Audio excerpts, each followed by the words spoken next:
Professor Yunus অবশেষে একটা সত্যিকারের ভালো অ্যাপয়েন্টমেন্ট দিলেন। তিনি আমাদের প্রিয় ডক্টর খলিলুর রহমানকে উপদেষ্টার মর্যাদায় তার হাই রিপ্রেজেন্টেটিভ হিসেবে নিয়োগ দিয়েছেন। সম্প্রতি আমি খলিল ভাইকে দুইবার ইন্টারভিউ করছিলাম, যেগুলো আপনারা অনেকেই দেখছেন। এই যে এই দুইটা, যারা দেখেননি তাদের জন্য লিঙ্ক ডেসক্রিপশন বক্সে দিয়ে দিচ্ছি। আমাকে অনেকেই বলছেন এগুলো ছিল মাস্টার ক্লাস ইন্টারভিউ।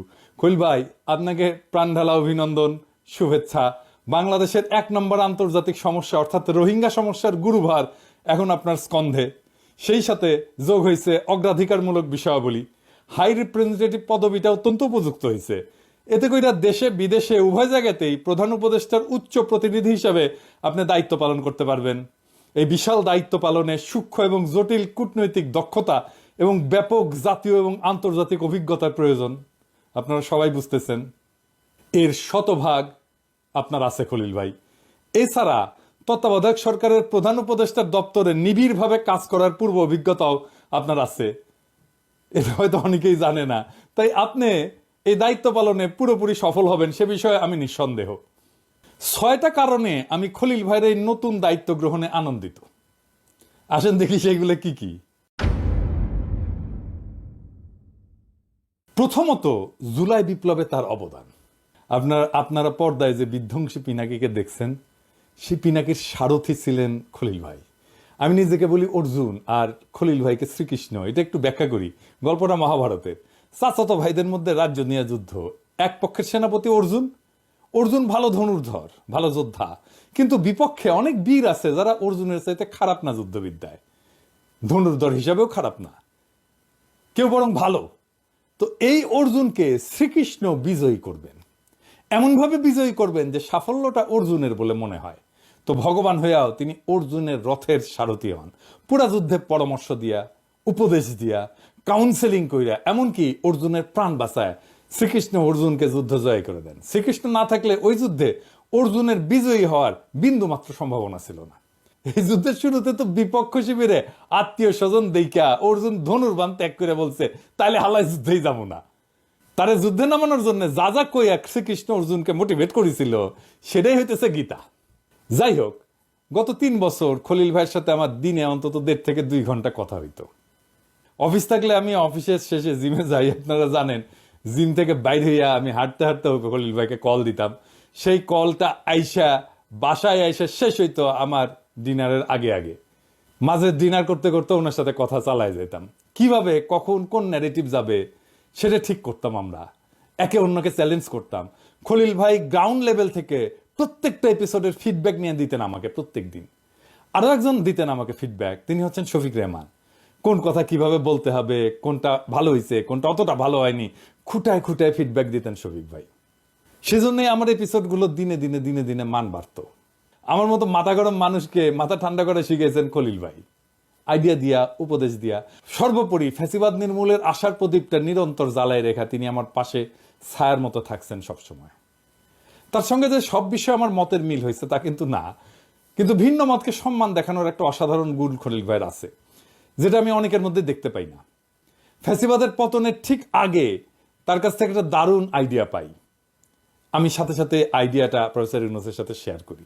জাতিসংঘে একটা কাজ, যেটা প্রফেসর ইউনূস আমার অনুরোধে করছিলেন, আর খলিল ভাই জাতিসংঘে উনার সাবেক সহকর্মীদের মাধ্যমে ফলো আপ করেছিলেন। সেটা গণখুনি হাসিনার দ্রুত পতনের পিছনে ওই কাজটার একটা ভূমিকা ছিল, ছোট হোক বড় হোক। দ্বিতীয় কারণটা হচ্ছে খলিল ভাইকে সরকারে নিয়ে প্রফেসর ইউনূস মেধার প্রতি তার অঙ্গীকার ব্যক্ত করলেন। বাংলাদেশের প্রথম রেগুলার বিসিএস পরীক্ষায় খলিল ভাই প্রথম হয়েছিলেন। ওই সময় 1600 নম্বরের পরীক্ষা হইতো। একই বছর ঢাকা বিশ্ববিদ্যালয়ের অর্থনীতিতে এমএ পরীক্ষায় তিনি প্রথম শ্রেণীতে প্রথম হন।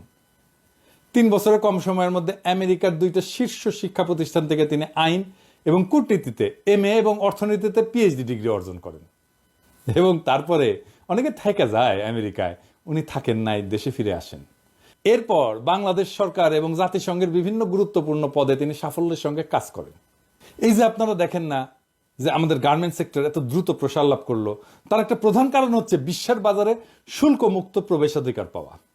স্বল্পোন্নত দেশগুলোর পণ্যের শুল্কমুক্ত সুবিধার প্রধান আর্কিটেক্ট এই খলিল ভাই। এছাড়া সততা আর সৌজন্যে খলিল ভাইয়ের জুড়ি পাওয়া মুশকিল।